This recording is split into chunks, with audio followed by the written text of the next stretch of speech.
Assalamualaikum warahmatullahi wabarakatuh. Kami dari kelompok 5 lokal A1 jurusan Ekonomi Pembangunan Universitas Borneo Tarakan.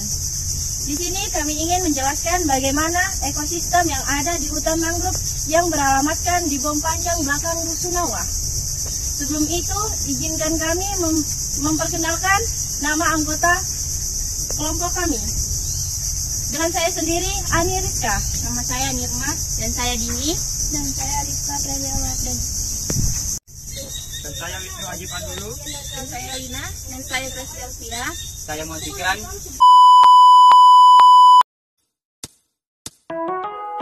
Jadi di sini saya akan menjelaskan tentang pengertian ekosistem mangrove. Ekosistem mangrove sendiri merupakan ekosistem yang memiliki peran dan fungsi yang sangat penting sehubungan dengan perannya dalam aspek ekologi dan ekonomi. Secara ekologis, mangrove berperan sebagai mata rantai makanan di suatu perairan yang dapat menunjang kehidupan berbagai jenis biota di dalamnya. Di samping itu, ekosistem mangrove menyediakan habitat, tempat bertelur, tempat memijah, serta tempat mencari makan bagi berbagai biota seperti ikan, udang, kepiting, dan bangau. Mangrove juga banyak dimanfaatkan sebagai penghasil kayu untuk bahan baku bangunan, bahan makanan, dan obat-obatan yang dapat menunjang ekonomi masyarakat sekitar. Sekian dan terima kasih. Jadi mangrove sendiri memiliki beberapa fungsi, yaitu sebagai habitat hewan kecil, sebagai rantai makanan, sebagai pelindung kawasan pesisir, juga sebagai kayu bakar.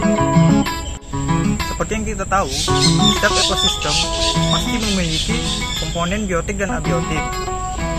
Komponen biotik merupakan seluruh makhluk hidup yang ada di alam, meliputi pohon bakau, kepiting bakau, ikan-ikan kecil, dan beberapa burung-burung laut merupakan contoh biotik yang ada di hutan mangrove.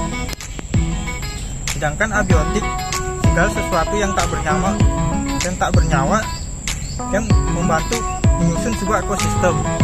Contohnya pasang surut air laut, pasir lumpur, tanah, matahari merupakan komponen yang ada di mangrove.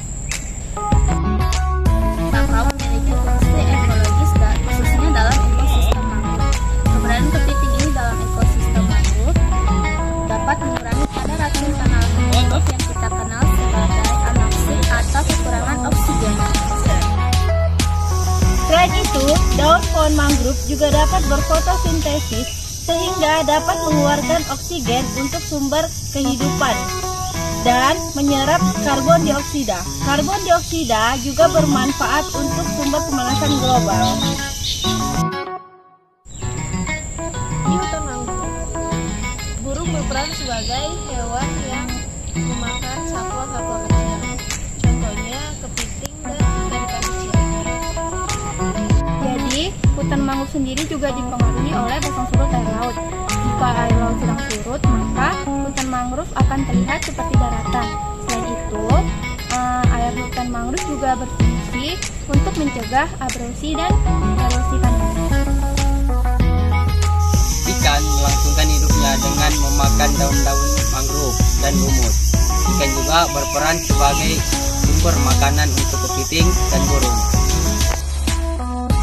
Api-api atau genus Acefenia adalah sekelompok tumbuhan yang biasa hidup di tepi atau di dekat laut. Tanaman ini juga bagian dari komunitas hutan bakau atau mangrove. Sekian dari kelompok kami.